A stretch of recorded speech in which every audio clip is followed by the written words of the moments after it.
Hello and welcome to the Hypnosis Academy. Today I'm going to talk about eye accessing cues and spatial awareness. I'll tell you all about it on the other side.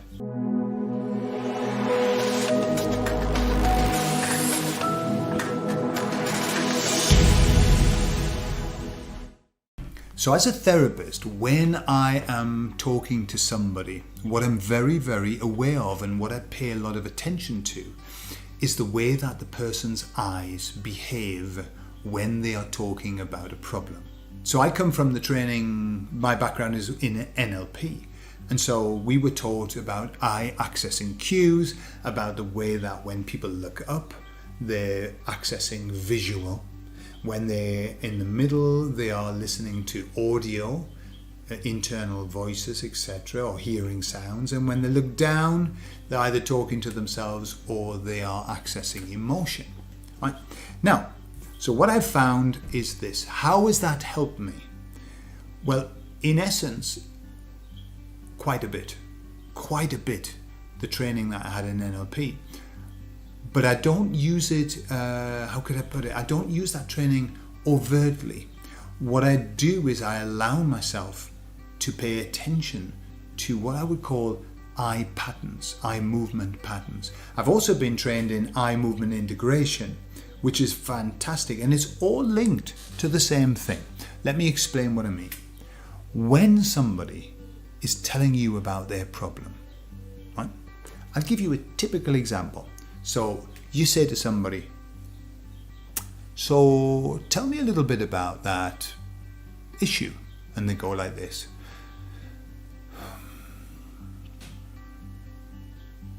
Right? And then they talk about it again. Because people, when they're telling you stories, they might repeat, And you say, so yeah, that issue. And they go, okay. What I become aware of is that I see patterns. I see very similar things happening. People putting their eyes in the same place when you ask the same question.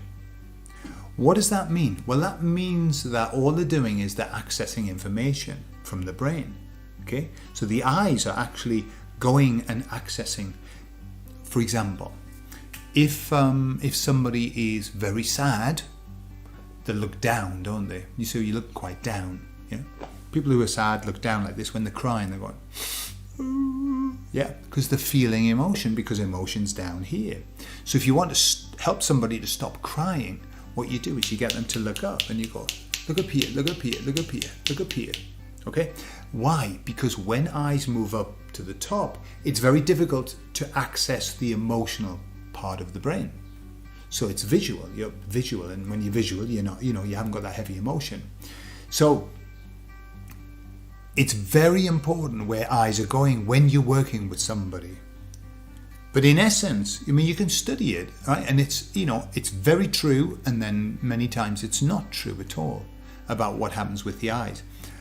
But what I do is this: I watch for a pattern.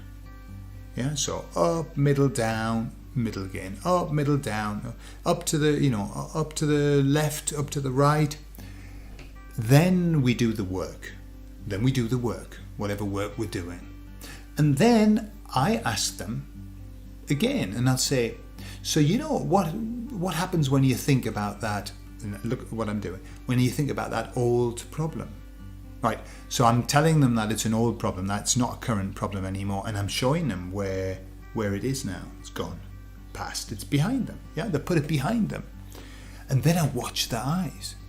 So very often, and I see this when I do EFT, when I do havening, when I do EMI, eye movement integration, or hypnosis, it really doesn't matter. Any intervention where you are giving somebody a new perspective. So very often you'll get this. So you'll work with somebody at the beginning and you say that problem, they go, yeah. And then you do EFT with them. And then you say, so just get in touch with that, what's left of that old thing, what when you think about that old problem, and they go like this, and they go,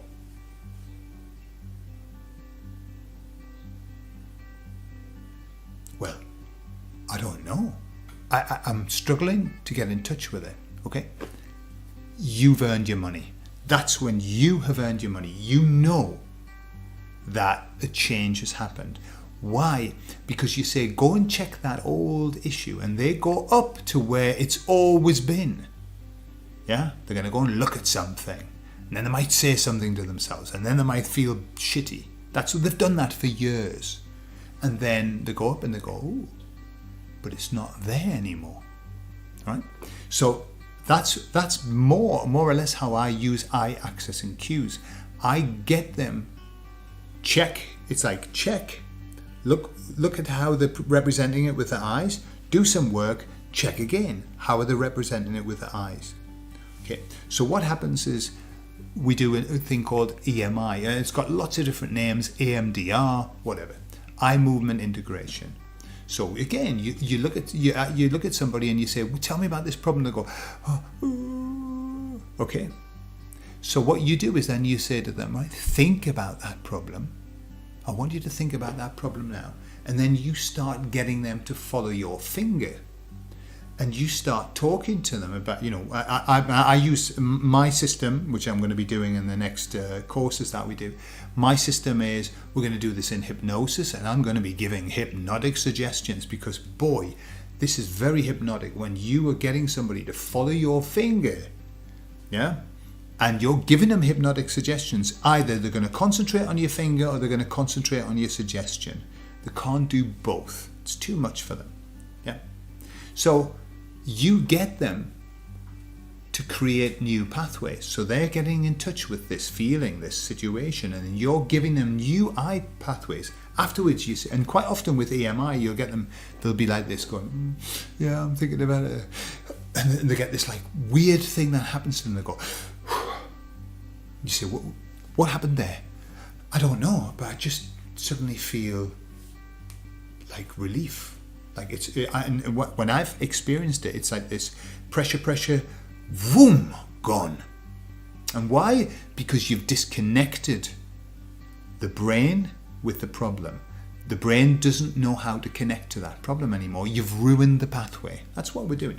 That's what therapy is all about, is ruining the person's pathway that they've got. You talk to somebody who's had a problem for 50 years.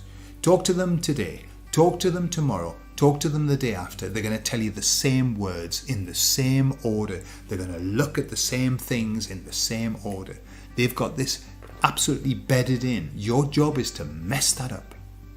Mess it up. Okay? So I would suggest, if you are interested in being a great therapist, start looking at eye access and cues and understand what people are doing, when they're moving. And then pay attention to what's happening with your clients or with your friends when they are talking about something. It doesn't have to be a problem, but when they're talking about something that they've got kind of embedded in them, you watch what they do with their eyes and you'll see the same pattern. Now, red flags. And it's not really a red flag, but it's something that stands out. I've had clients who do this, and I say, so how could I help you today? And they go like this.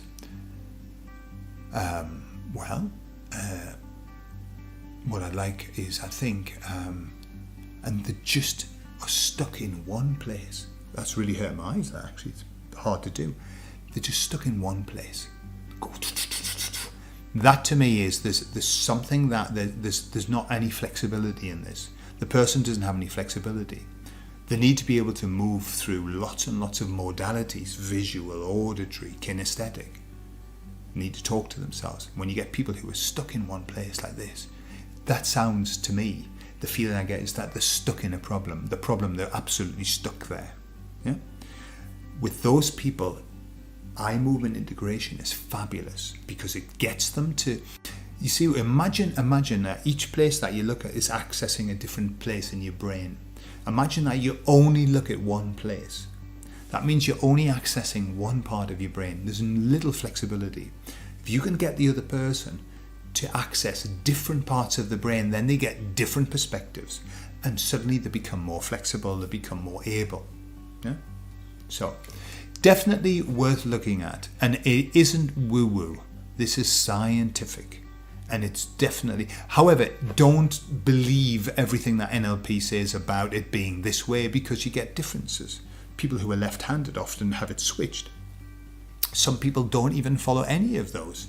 All right? So it isn't for everybody, but it's a very good guide. And certainly when you're asking somebody about the problem, you note down what they're doing with the eyes. You note it down. Just draw a little picture of the arrows of what the eyes do. And then test afterwards. If it's something different, you've earned your money. Okay, I hope that helps, and I'll see you all. I'll be seeing the people who've been on the courses with me earlier. We're going to start masterclasses probably in a week or a little bit more.